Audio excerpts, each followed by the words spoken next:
open. Yeah. What did Sanborn say? Old Jack said that Eberflus, who was calling the game because Alan Williams was out with a personal reason like you're getting fired. No, I'm just kidding. And that Eberflus was more aggressive. And you saw that. You saw more blitzes, more pressure initially. And then the entire secondary fucking got broken. So we already had Kyler out. And then down goes Eddie Jackson. And then Jalen Jones was down. And then dude, it was just a hot mess. Oh, Brisker goes down with an illness because he can't drink water, apparently. Or Gatorade or Pedialyte or I just watched Mike Evans just shove Tyreek Stevenson. Oh, bro, that was bad. But still, all right, so back to your point. If it's more aggressive on defense, Luke, do you think it still needs to? Do you think he needs to keep it up? Yeah, I thought the game plan this week was actually solid. I mean, they couldn't get off the field on third down, et cetera, et cetera. I mean, we can say what we want about that. I just personally think they don't have the horses outside yet to be able to compete with a Mike Evans or Chris Godwin when, they're running downfield, whatever. I do think the defense was, it wasn't great, but I thought they played with more intensity. I thought more pressure was dialed up. I mean, how many sacks did they have where the Mayfield slipped through guys' hands? There was at least 2 or 3 times of that, right? Dude. What you got to capitalize on. Yeah, I mean, you want to talk about being a bad team. I really think, this young Bears team kind of succumbs to the emotions of a game very easily, right? So, last week we saw these are veteran guys that Yannick Ngakoue is the one who missed 2 of them. Right. But I'm saying, you know what I mean? Like, it feels like this team definitely succumbs to the emotions of a game. Like, they'll give up a big play and then hang their heads. They'll whatever. No maturity. But I guess my main point in this is, the Bears had a chance when this game started to break it wide open. Brisker had a walk-in pick 6. He did everything right. He drops the ball. And then what happens after that? I'm pretty sure the Bucs scored or something. So, talk about succumbing to the emotions of the game. The Bears missed the tone setter immediately. I mean, shit, they had a blocked kick that they should have recovered. Yep. They did a few things well defensively, that they could have built upon and didn't capitalize on any of it. So it's kind of like they just got kicked in the nuts early, and that was it. Because, like you said, guys started dropping like flies. The effort level decreased. Mike Evans was throwing guys down like they didn't care. Like it was a circus after that. The Brisker missed pick only resulted in a field goal. I'm pretty sure because it was. It did, but I'm pretty sure they went down the field and they converted on 3 or 4 third downs on that drive. Then, yeah, and it was just like death by 1,000 paper cuts, right? And then what do the Bears do when they get the ball? I mean, they go down the field at 6 plays, but that was kind of it for the offense for a while. Yeah, big time. Joe, I want to go back to something you talked about last year in that investing in defensive backs is more lucrative for the passing defense than having pass rushers. You still feeling that way, or like? Well, you gotta have. Did Baker stand there for hours on end? He did. You gotta have dog shit up front. Excuse me. You can't have just pure, statues up front who don't get any pressure at all. But we brought in DeMarcus Walker and Rasheem Green, man. Those are who the Bears' best D lineman is, and he actually looks kind of awesome. Andrew Billings. That fat mother effer is like 400 damn pounds, and he has more pressures than anyone on that entire defensive line. Dude, I'll tell you what. He was brought here as a run stuffer, and that's your best pass rusher. I'll tell you what, man. Justin Jones destroyed people. Justin Jones actually had a good game. There were some snaps where he was 6 yards in the backfield. Nobody else could do anything to help him out, but he absolutely murdered Cody Mock, dude. That dude that everybody was slurping in the draft, he absolutely annihilated that kid all game. And we talk shit about Justin Jones a lot. So Cody Mock, not good. Not good. It is funny though, Chris, like those two are your best defensive linemen and they're not great players. So it's just like, it's kind of what you're working with, but credit to those two for having a decent game. But I mean, these rookies we brought in this year, how have you guys felt about them on the defensive line? I feel like Gervon Dexter had some really nice run stops, but he's just non-existent versus the pass. I mean, can we live with that if he turns into a pretty solid run stuffer and is a 1 or 2 sack a year guy or something like that? No. No, I he mean, needs to bring more. He's got to bring some pressure. But yeah, what we said though was that, or what I was talking about in the preseason was that you can't have these two on the field at the same time. And that's the rotation I'm seeing is both of them are out there at the same time. Right. And both of them have flashed well. I'd like to see Dexter and Billings together. I'd like to see, Pickens and Billings together on obvious rundowns.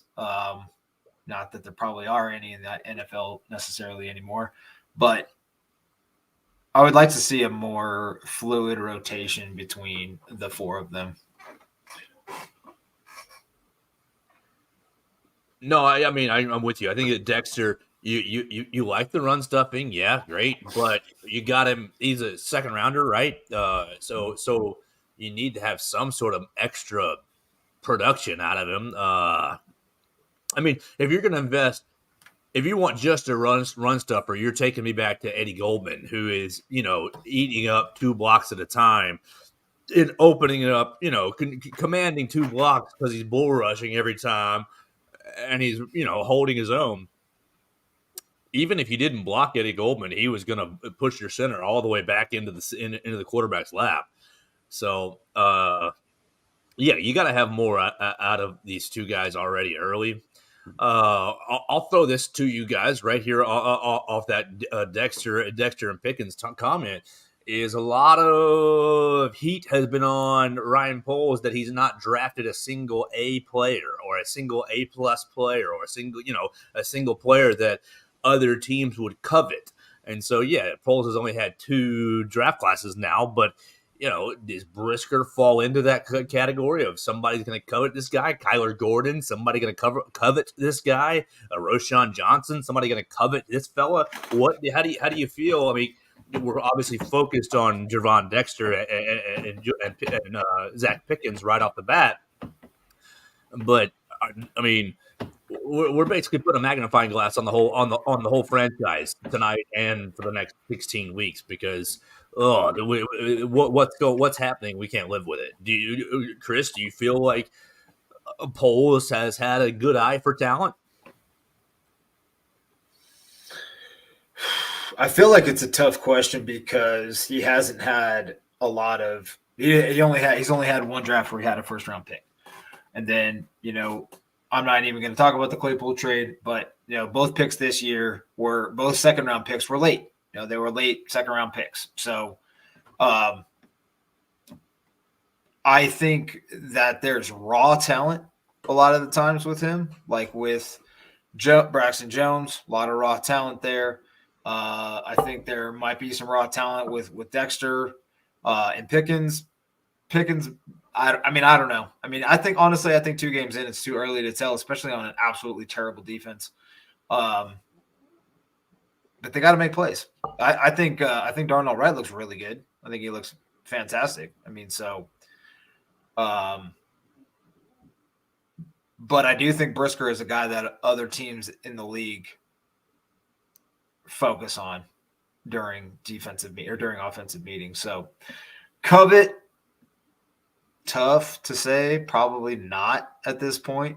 An offensive lineman like Darnell Wright, that's a right tackle, is not something that you want to trade a first rounder for, if that's what we're talking about coveting, or sign to a $20 million probably $5 million contract. I can't say 20 million because that's what Taylor got.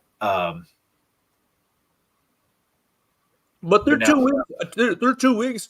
I mean, and Luke, you can jump on this because here's a positive for you, buddy. Darnell Wright has looked like a right tackle in the NFL. Yeah, so I mean, to answer your question previously, I kind of think that there's 2. I mean, so I think at the end of all this, right, if the Bears were horrible this year, Ryan Poles is kind of the guy I'm on the fence about where, if they fire someone, I think they should fire them all.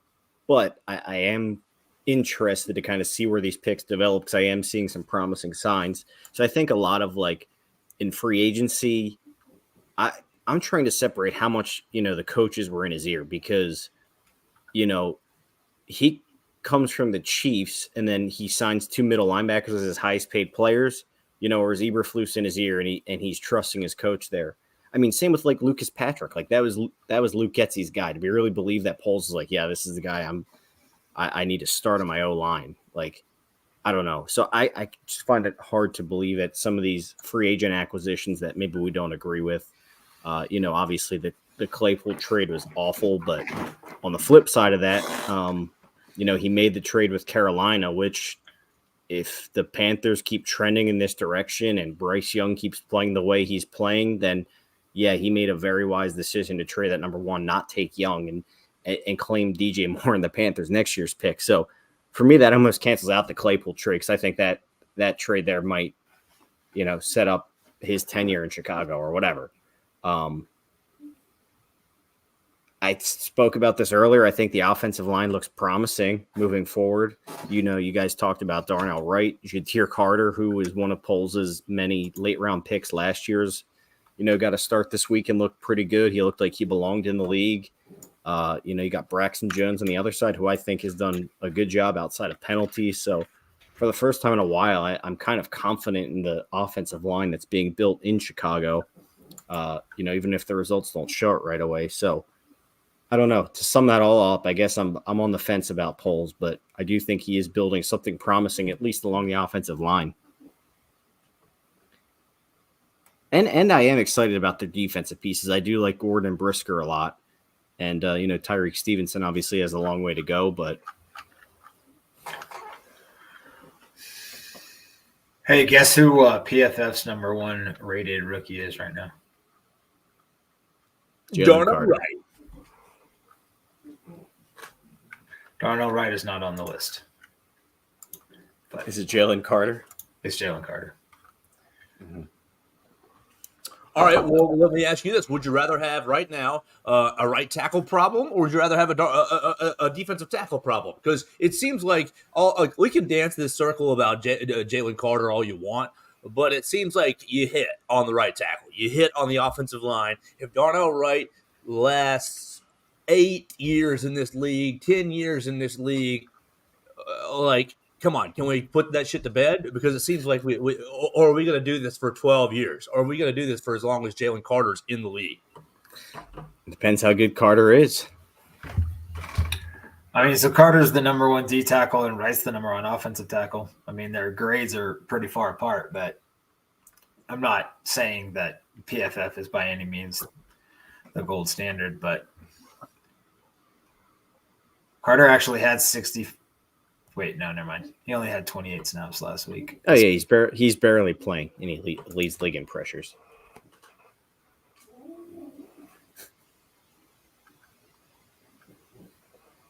Yeah. I don't know, Joe. It's really tough to let it go if Jalen Carter. The only thing that could stop the conversation is if Darnell Wright turns into one of the best right tackles in the league. Which, if it happens, has he I'll not totally put that on display through 2 weeks? That he got a pretty good, decent start for a rookie. Oh yeah, definitely. I mean, if you have a right tackle that you can count on for 8 years, 10 years, oh gosh, it's going to exhaust me for every time Jalen Carter gets a sack. Well, we got to have Jalen Carter. Well, you got a stalwart at right tackle. Until Darnell Wright shows himself a bust, the conversation is going to drive me bleeping mad. I think it's position scarcity is what it comes down to, Joe. Position scarcity, offensive line is so hard to find. Good offensive lineman. Serviceable offensive linemen versus elite defensive tackles are two different things. I think you're right. I mean, your position scarcity for me is. We said the same thing when it was him versus Will Anderson. Before there was any trouble, Jalen Carter, we said because he played D tackle, he was more valuable than Will Anderson. Just the position alone has to be more valuable than a right tackle. based on that simple conversation from middle of summer or middle of fucking February, probably. But I agree with you. I don't want to keep rehashing it either. I was actually looking at Javon Dexter's grades, which aren't bad, honestly. But then I just looked at top rookies and it was Carter, so I just thought it was funny. I just want to keep fucking with Luke about it now. But I'm with you, dude. I don't want to keep rehashing shit. I do. Well, I mean, we can if Darnell Wright turns into, he's just so.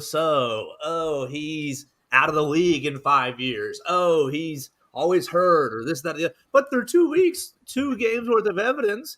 He's protected the passer fairly well. Last week against the Packers, he could have run block a bit better in certain situations. But as far as pass pro goes, he's been really solid. Yeah, he's been the least of our worries up front. And I think like I said too, I think Braxton Jones has done a really good job when he's actually blocking and not getting a flag. But in actual action, I think he's been solid as well. Well, this is the same for me. This is the same conversation as the Claypool trade. I don't want to keep talking about it. Like, it is what it is. Like, what's done is done. We don't have a time machine that can go back and draft Jalen Carter. Honestly, George McCaskey probably wouldn't let us. Oh, that boy drove too fast. He can't be a Chicago Bear. No, sir. No. I mean, if we want to keep playing the game, then we need to keep playing the George Pickens, Kyler Gordon game. Oh. It's same thing. George said, "Oh, that boy's in trouble down there, George. He can't come here." No. Yeah. Or we can continue to play the we should have drafted Mitchell Trubisky, Patrick Mahomes game. Like, we can do this all I don't know anybody. Like, I cannot think of one person that I saw said that Pat Mahomes should have been a top 3 pick. Everybody and their mom said we should have taken Pickens. Everybody, all the way through when he got taken. And on the live show during the draft, Lucas and I said it time and time again, dude, you take the best available player. It's Carter. So, but like, dude, let's stop beating a dead horse. Back to the state of this franchise. Lucas, you brought up Ryan Poles.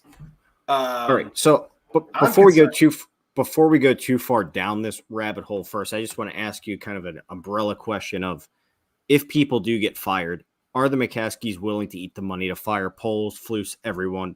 Or do you think they maybe keep Poles because they'll give him another chance and they don't have to, terminate his contract and pay him out? I'll tell you this. Go ahead, Joe. That's all I've got. They're pussies. They're afraid to make the move. They're afraid to take risks. They're going to buy into. We bought in Poles, we forced Eberflus allegedly on him. And well, they kind of did. So that's also why I'm on the fence about this. Wait, what? Who said that?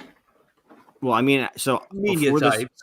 Before this podcast, I went back and looked at the articles. They had second interviews scheduled with Jim Caldwell, Matt Eberflus, and Dan Quinn before Ryan Poles was even hired. Their committee went through and interviewed coaches before Ryan Poles was hired, and then he was given Eberflus, Dan Quinn, and Jim Caldwell had second interviews scheduled before he was even there. So should have went with Dan Quinn.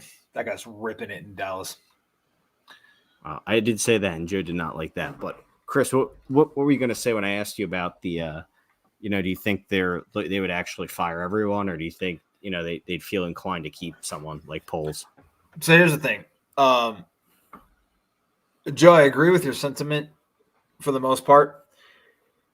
However, I do see an attempt to try to be different in that, having the committee I thought was actually a good idea. In retrospect, it doesn't look like it worked out too well, but at least they're trying something different. And the hiring of Kevin Warren gives me promise. Now, right. We hired him after these guys were here, though, right? Yeah, that's timeline doesn't matter for me on that one. What I want to talk about is if Arlington Heights is a thing and that's the plan, and you brought in Kevin Warren to essentially take Sweaty Teddy's position, lead the Arlington Heights thing, and you don't give him free reign to do whatever he wants, and you make him keep Ryan Poles over money, that doesn't line up to me. You invested everything in Arlington Heights. You invested in Kevin Warren, and now you're going to get cheap and keep Ryan Poles. That guy can't make dick shit, dude. He's a baby GM. They couldn't have paid him very much money. So if they're not going to eat that, then multiple things are wrong there. Number one, Kevin Warren should have asked that question from jump. He should have been like, hey, look, is this my show once I sign? And two, don't invest all this shit in Arlington Heights if you don't plan on going all in on this team. If that, like, then it's just simply a money play, and that's really all it's there for. Concerts, Super Bowls, blah blah blah, and all the hoopla. Well, let me ask you. Flying crap That's all I think it's for. Yeah, no, exactly. That's exactly what it's for. Because what's going on in Soldier Field right now? You still have every fucking game sold out. You still have every fucking game sold out, and it's still a hard ticket. Now, granted, it's a little smaller stadium. You got like 63,000. But guess what? These goddamn Bears fans are idiots. They're going to go see the game. They're going to buy tickets. They're going to buy merchandise. You're not going to get you're not going to get the whole fan base to work or negotiate or force pressure with their wallets. The only thing that happens with the fan base is they get loud on social media. And yeah, they'll boo in the stadium. But guess what? Their butts are still there. And you're still buying season tickets. So it doesn't fucking matter if they go all in on the team. It's just all a damn business. That's all it is. So I think George does want to win, but the problem is I think he wants to win cheap. I think he wants to win his way. I think he wants to win without having to do things that he doesn't feel comfortable with, or He wants to win with the good guys. He wants to win with the good guys. He wants to, maybe be cheap in some ways, but they haven't been cheap for a long time. It's been quite a while since they were cheap. Look, I mean, dude, we're still paying. What's that fucking Denver linebacker? We're still paying that guy. Now you see, we're probably paying Bobby Bonilla.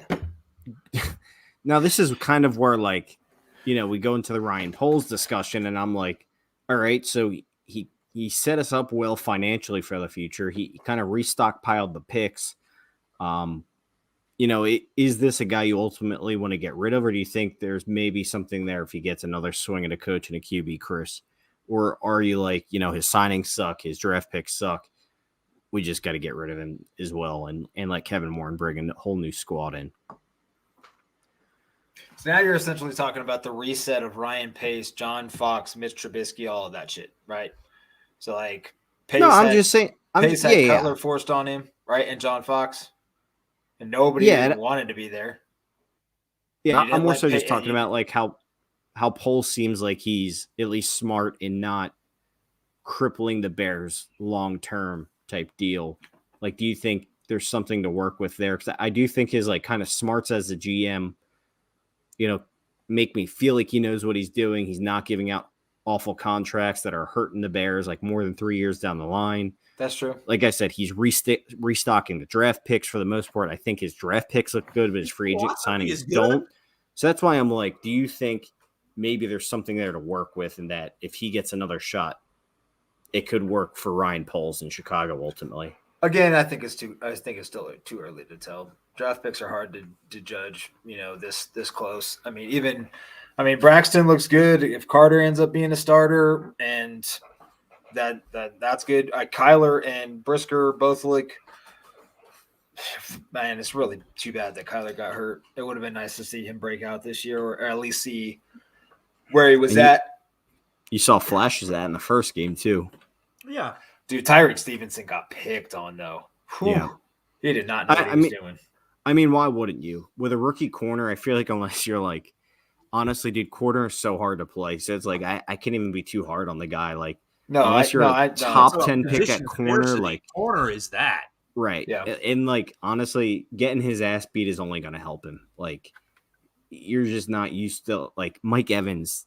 Imagine going up against Mike Evans in your second. Like, that is a freaking man. Like, it is what it is. I can't even fault Tyreek for that game. But, like, yeah, corner's just tough. So that's a tough one to judge right now. I mean, Kyler Gordon was fucking horrible. I'll tell you so much of last year until the end, he finally something clicked.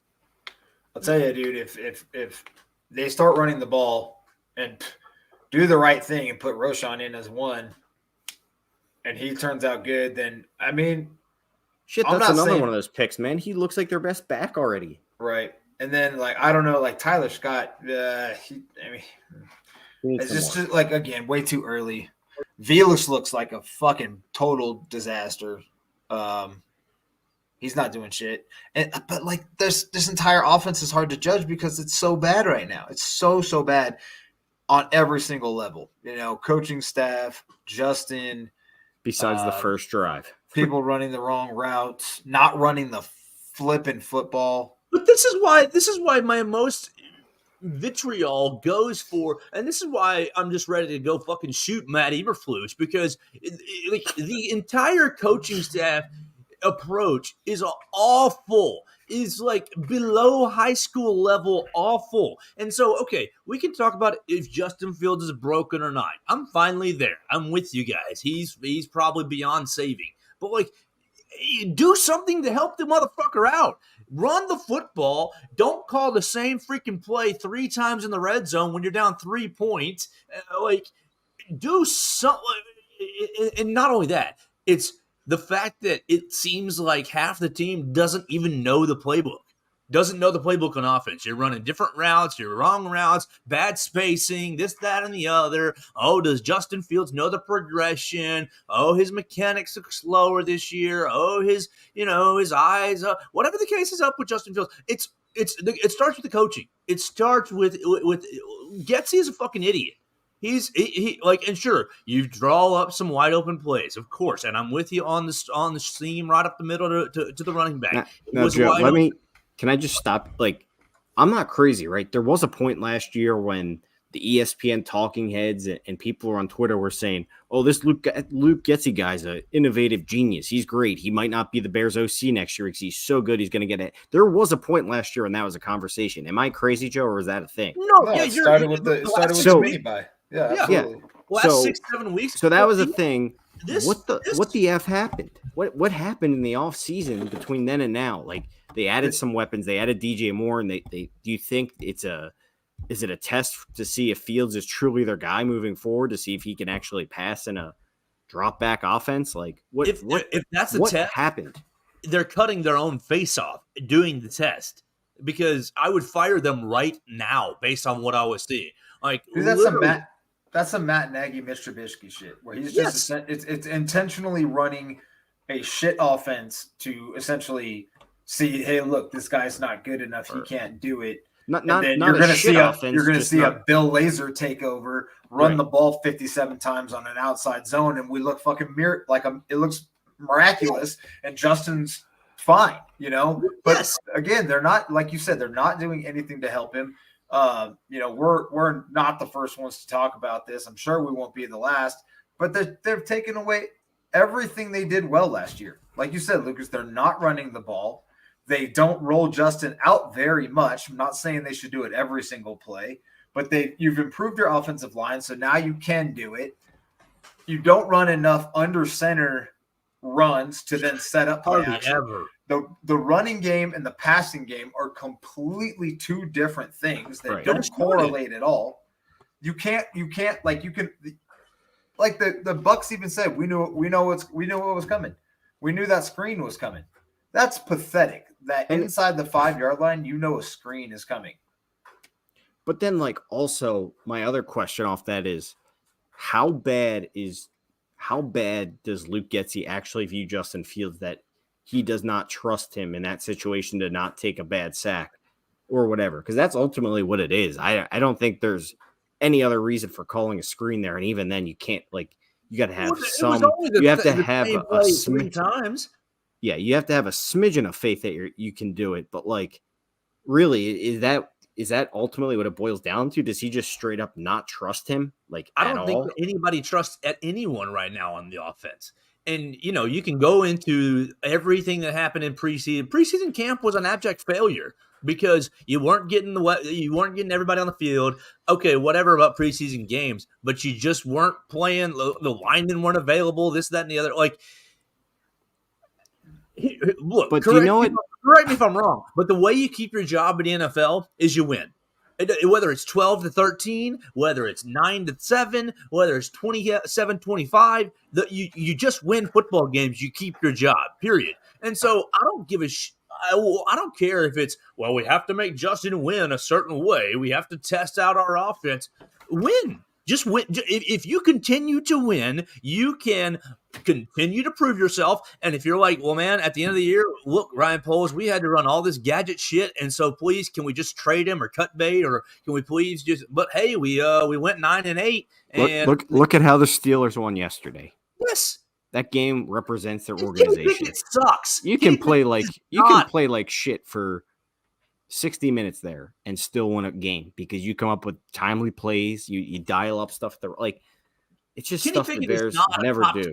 Right. He will never be a top 10 quarterback. That's just my point, Joe. It's just like if you win, the QB gets a win. Like it's a win. It's a win for everyone. Winning here is all. Pittsburgh is happy about it, and they're like, "Well, right. Pickett's got to do a little bit better." But they work into the next week. They're still buying merchandise, and they're watching the game. And it's like, well, maybe he'll do better this week. But hey, we won.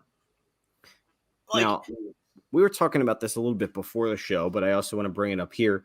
How much do you guys think this is Justin coming in here with, I want to prove to people that I can win without running? Like, I definitely think that's part of it. I definitely think there's kind of I don't know if I want to say arrogance, but more just like he has to prove people wrong and he's trying too hard to not do it. I don't know if that's just me making shit up, but I could totally see a world where Fields is like, I need to be able to throw for whatever, 3,500 yards this year. I mean, Chris, what do you think? You think that's feeding into this as well? No.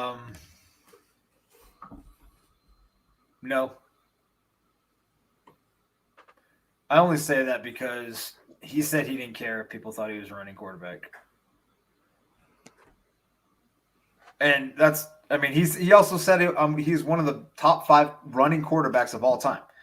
Why say that and then come back and be like, I'm just going to stand in the pocket and let my ass get kicked?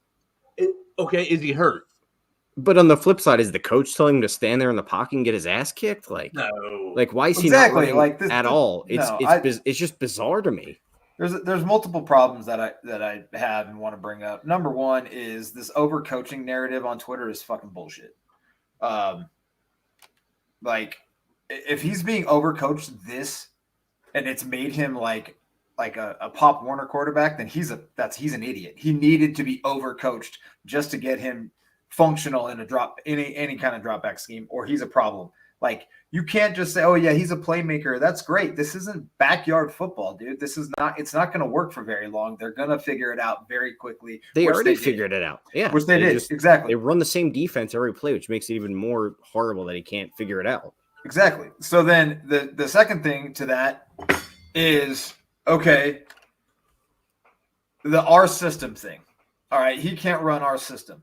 You are an NFL coach and coordinator. It is your job I don't care if you have to completely redesign your offense or become a different person altogether. It's your job to make an offense that works with the players that you have. You can't just be like, oh, this guy doesn't do what I need him to do, and I only know how to win one way. And if this specific person can't do this specific thing, we're fucked. You should not be employed, plain and simple. And then the last thing is the whole our guy thing. So, Justin Fields isn't our guy. Tough shit. Again, that is your problem. If you were going to come and say with arrogance that, well, if I could pick my guy, we'd be good. Why can't you come in with the same arrogance and say, the last motherfucker couldn't fix Justin Fields. I'll do it. I'll get him scoring. And guess he did. But now he decided, hey, there's all this shit that was working last year. Let's just not do any of it. Where what I think he should have done, my humble, stupid high school equivalent level of football knowledge, is use some of the shit last year and work in the shit you want this year. Make it play off of each other. Like, I can fucking design plays in Madden better than this. And I know that's a stupid fucking analogy, but it's true. Like, run out of the same formation 5 different types of plays. No. I can tell what's coming. It's pathetic. It's pathetic. I hate this team. Justin's terrible. I mean, he's a problem. He's absolutely the first 2 weeks played like absolute asshole. He's played like his head's been in his ass. Whether it's here's my thing overall, right? I didn't mean to cut you off there, Joe. Oh, my thing overall is Fields ran for what, like 1,200 yards last year or whatever, 11 something, whatever he ran for, right? It was awesome to watch. It was fun to watch. He was electric. The Bears won 3 games. Like you can't win games in the NFL without throwing. You just can't. So say what you want about changing the offense. The defense was horrible last year too. It is, and but still horrible. I get Joe. My point is still horrible. You at some point, right? There's points in games where you just have to be able to drop back and throw the ball without the gimmicky play action. True. Like there is a point in the game where it has to be done, and he flat out can't fucking do it. I understand you can mask it for a while. At this point, though, it's just like, I get it. You know, you can't run the shit all the time. He's not going to be successful with it. But there are like a handful of times when you just have to run that drop back shit, and he can't execute it even at a basic level. He doesn't know how to read his zone. He can't read zone defense. Right. So from, you know what I mean, though? It's like you can only roll out so many times before the defense is just like, all right, we can fucking cut off half the field and stop this easily. Yeah, like, and they're already cutting off his running lanes, even though he's not running. So like, it's really not just easy to run for 1,200 yards as a QB, but not be able to throw at all. Like, so they just completely stopped playing man defense against him, because that's when if you look back at his long runs, it's probably when they were playing man defense, had their backs turned to him, and he took off. If they were playing zone and they were looking forward, and he can't read the damn defense anyway, and he took off, he'd be fucking knocked down by like 2 or 3 people before he got 60 yards. Right. But now it's even worse too, because it's like, you know, you can take his running away, and if you know he's just not going to beat your basic zone, it's so easy to game plan for. So I guess my overall point is that, sure, we can change the offense and we can make things easier for him, but if he can't do this shit with guys running wide open, then it was probably never going to work out anyway. Because this is just basic stuff. Like, it is really basic stuff that he is not seeing. Yeah. Well, how many more Bears games are y'all watching this year? All of them. I'm going to tune in every week like a sucker that I am. Listen, the other really crappy thing I was just thinking about is if like it's hard to get a read on anybody else if this offense is going to be this bad. Like, you can't really tell what you have in Roshan, what you have in – like, you need to make a decision on 2 wide receivers now with Darnell Mooney and Chase Claypool. How can you even say that you confidently can make a decision right now? Well, but like – both. Right, but like Mooney hasn't even gotten a target. He was hurt in this game, but like – he's been – it's not like he hasn't been open. So what do you just go back and look at tape and see all the times he was open and been like, hey, you did your job. We'll give you a contract. There's like – didn't he have like 50 or 60 yards in the first game? Yeah, he scored a handful of he was on my fantasy bench with 11 points, so whatever that tally was. Yeah, he had not a bad game the first week, but he did get hurt this week. But Chris, I know what you're saying. It's like if you're open but you can't evaluate, it's like how are you evaluating these guys for the future? It's silly.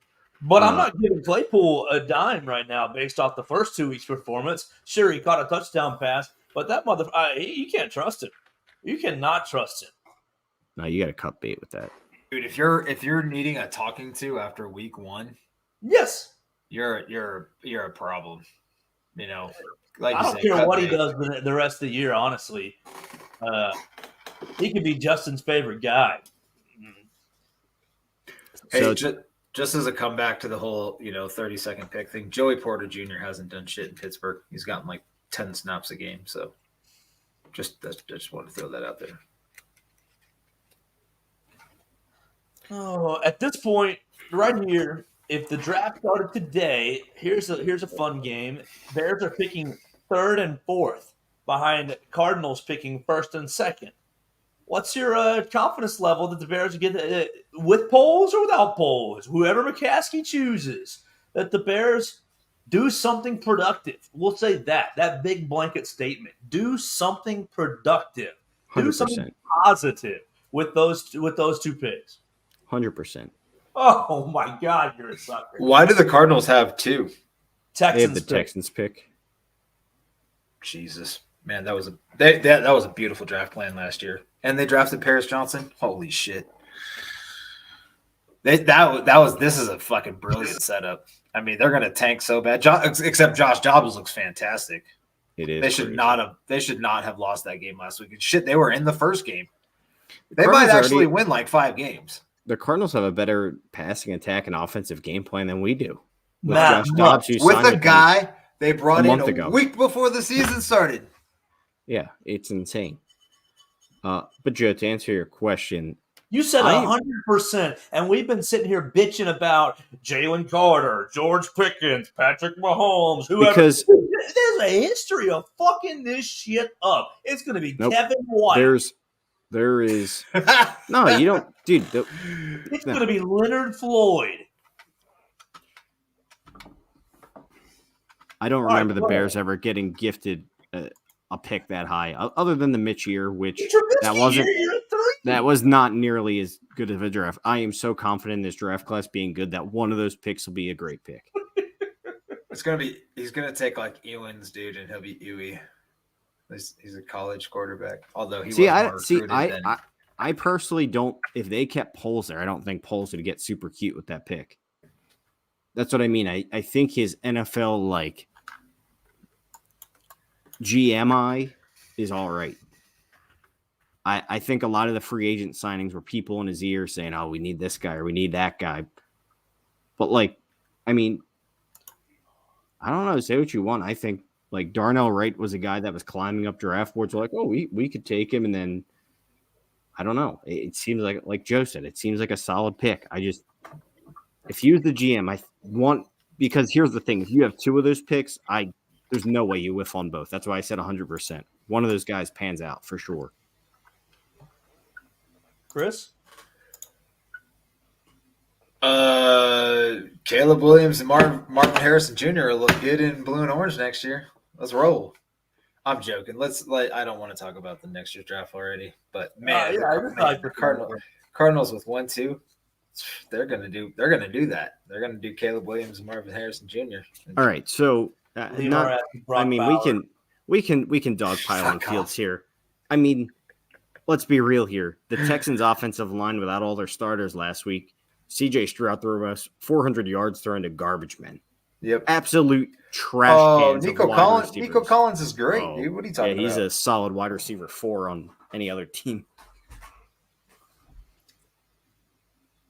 Collins, Robert Woods, they have that guy that's 110 pounds. He had like 80 yards. Like they got John Mechie, bro.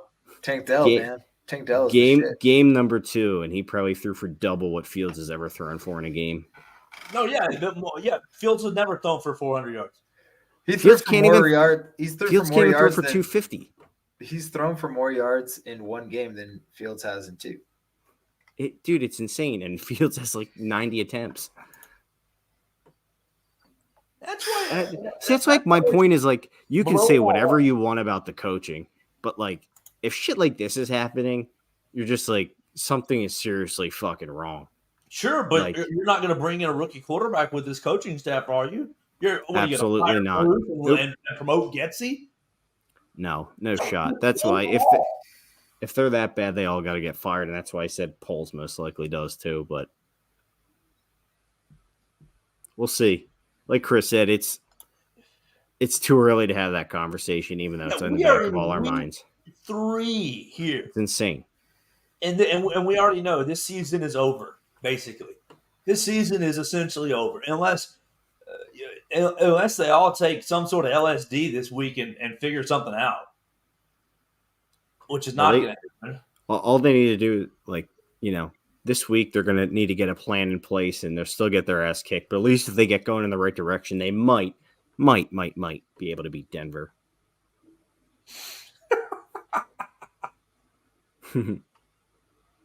0-17. That's what this roster's about to be.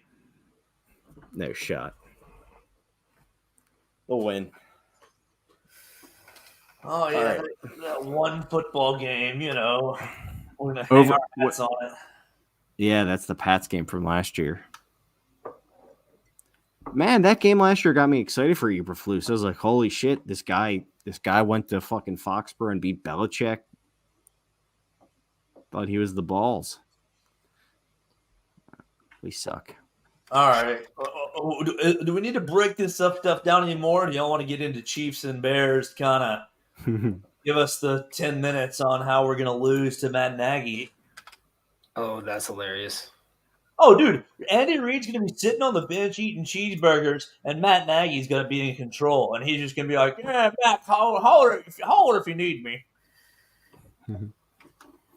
Matt Nagy's going to have a big old BU in red and yellow on his card. Fields could use that advice, man. Good. Maybe that's what motivated him with Nagy. I would like him to be somebody else. Don't tell him to be him. Do you guys think Nagy handled Fields better than Getsy does? Dude, how would you know? I don't know what those internal meetings look like. I don't know. People want to keep referencing 2 years ago and be like, "Oh, look how good he looked here with Nagy." I just think it's ironically funny. I mean, I like the last 6 weeks of the season with Fields the most. But these 2 weeks are probably the worst 2 weeks I've ever seen with him. I just don't think we can continue to blame coaching for everything, dude. Like, oh, these plans are so great. Like, that's what I'm saying, Chris. I feel like we say it every year too, and the quarterback struggles. Like, it's always coaching. Like we said that with Mitch, it's not like Mitch went somewhere and won a starting job and is leading a team. Like, he's a backup quarterback now. It is what he is. Yep. He was never going to be something great here in Chicago, even if, you can only put so much lipstick on a pig as a coach. Facts. You still got to give that pig a chance, and we have not given this pig a single chance in 2 weeks. Got to give it a chance. You're right. I mean, he's going to get the year. He's without a doubt going to get the year, but that's so terrible to me. Why don't George just have some fucking nuts and fire him? Fire him all right now and coach the team like his granddaddy would have. And I'm serious about, you can find somebody to get this team through the rest of the year. You can find somebody to say, hey, offense. Jeff Saturday. Yeah, you can find somebody that will get you through the next 16 weeks. Jeff Joniak. It won't be any worse than it is right now. Promise you that. It will not be any worse than it is right now. They'll still look unprepared. The game plan will be mid. And let's make a coaching staff with JT O'Sullivan, Dan Orlovsky, and Tim Jennings. Put my man Usaid Kushul out there. I'm serious. All right, hold on, Joe. Hold on. We got an interruption.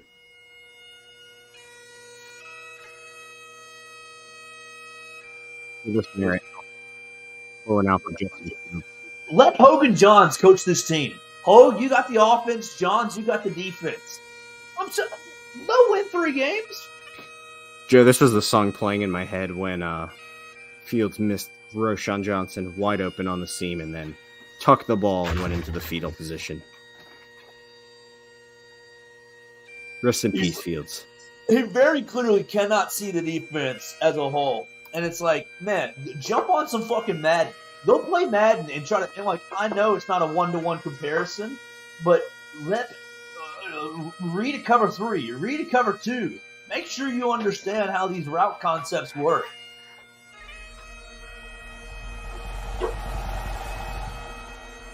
Give yourself that goddamn VR goggles. You can put VR goggles on and wear them your entire evening and watch tape through the VR goggles. I'm sorry, the softball girls in Alabama wear the VR goggles for batting practice when they don't have a pitcher to throw them pitches. I think they're just playing the Wii under there. Weren't they pretty good last year, too? I mean, we have had a pretty good program. Last year was a little down, but we had a pretty good program. I like the VR headset idea. The VR headset's just Wii softball, Wii football. Oh, we be better than Justin. So that they're gonna play at halftime the next home game. Stanford and I mean, yeah, Northwestern football sucks, but like it's implemented in high level football wear VR goggles to visualize what's going on. Whatever it takes, like it's very clear to me that the work necessary to take leaps, to take jumps, like even if Getsy don't run, that's a dumb narrative. Even if they're coaching it out of you, like it's very clear that the work to be good or be great was not done during the offseason. Period. There is just no shot they're telling him don't run ever. Agreed. Part of it is just him probably. I don't even want to speculate. I don't care. My only thing that makes sense is he hurt? Freaking way that they're saying that. I mean, he might be. He looks like he's moving at a mile per hour when he drops back. Right. But like, does he have a back issue that we don't know about? Your brain should not that hurt that bad that you have to move in slow motion to read the freaking defense. Oh, it's just on to the next week. Drop Soldier Field off into Lake Michigan. Blow up Hallis Hall. George needs to murder-suicide Virginia, and we need to start over. Chris, what you got for the Bears-Chiefs score? Bears and Chiefs. Here's our info. Bears-Chiefs. Bears v. Chiefs. Our info is a 3:25 game, so we'll be one of the few games in the afternoon window. Pretty sure it's the game of the week. And ESPN Analytics gives the Chiefs an 82% chance to win the game.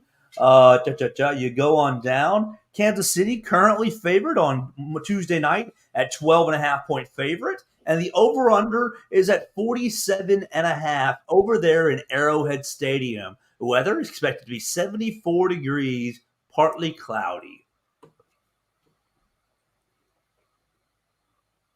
How much are we underdogs by? 12.5. Give me the I feel like that went down. I thought it opened at 13.5. Well, that is from our friends at Caesars per ESPN.com.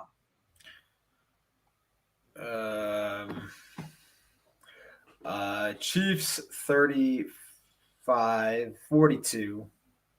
Chiefs 42. Bears 9. No. Yes. I almost went with 3. In fact, I'm going to go 3. 42-3. If it's that bad, I think everyone's going to get fired. They should. They should leave their ass in Kansas City. They all need to go to the Matt Nagy school. Do you not see a complete world where that's possible, Lucas? Chris Jones is going to eat Justin Fields for lunch. It's anything's within the realm of possibility with this team. I just think if it was that bad, that they literally might fire Eberflus that day. That is not true. You said anything is in the realm of possibilities. There is no possible way they go into Arrowhead and win. No. There's a wide range of losing possibilities. Get this coaching staff out of my building. Yes. They don't even have to win. Just show some freaking heart, Get a sack. Get a sack. Get off the field on third down. Run the ball. Put Mahomes in the dirt. None of it happens. No. We'll see none of it. We're just going to see Mahomes being a magician. And like you said, we're going to hear about Matt Nagy all day. He's going to be all over the screen smiling. Yes. Diana Rossini was on Hogan Johns today, and she said, he looks different. He looks happy. That's what she said. He looks happy. It's just like, yeah, Chicago will make anyone look like a miserable. It's like you go to Chicago and you age like the president. You're in there for like 2 or 3 years and you look like you aged like 30. Yeah, she said, "Oh yeah, Matt Nagy looks way better. He looks happy and healthy." Yeah, because there's nobody talking shit to his kids at their kids' high school football game. That's We'll talk awesome. about going back to a conversation off air. Chicago being a great football city. No, it's not. It cares too much and turns these teams and these players, these coaches, into toxic messes. I love it. They should be booed. They should be booed 10 minutes into the first game if they suck. They deserve it. But you know what? Who promotes all this, Joe, is ownership. They let the shit go way too long. And that's ultimately what it comes down to. Not condoning saying talking shit to Nagy was a good idea at his football game, but like his time was up. There was no reason for him to still be coaching this team at that point after he already sucked. The Bears still suck. The Bears still suck. Give me a score, Luke. Bears still suck. Oh, I want to say the Kansas City Chiefs are going to score 32. And I'm saying the Bears score 17. Yeah, Luke and I were about on the same page. I was going to say 35-17, and the 17 is generous. But I'm hoping for Chris to be right. I'm hoping for Fields to look beyond incompetent and the defense to look like Swiss cheese. I personally have Patrick Mahomes in my favorite fantasy league, so that's going to be exciting to see how many points he can accumulate. Kadarius Toney will likely look like an All-Pro, and Sky Moore will probably look like a Pro Bowler as well. Two bum-ass wide receivers. He's going to turn them into. And look, what's the kid from Justin Ross? They're going to activate Justin Ross. Who's covering Kelsey? No one's covering Kelsey. I was thinking earlier, like Cade Otton ripped up these linebackers, dude. Cade Otton. Like, where are these linebackers that were supposed to be so good in coverage? It's going to be a joke. Well, the Bears still suck. That's what it is. The Packers theme song is absolutely true. I ain't singing the Bears fight song one more time until on this show unless they win 2 in a row. No, one win and you sing the song. Fuck no. One win and you sing the song. Nope, you got to win 2 in a row. Win and you sing the song. You can sing it. Green Bay sucks!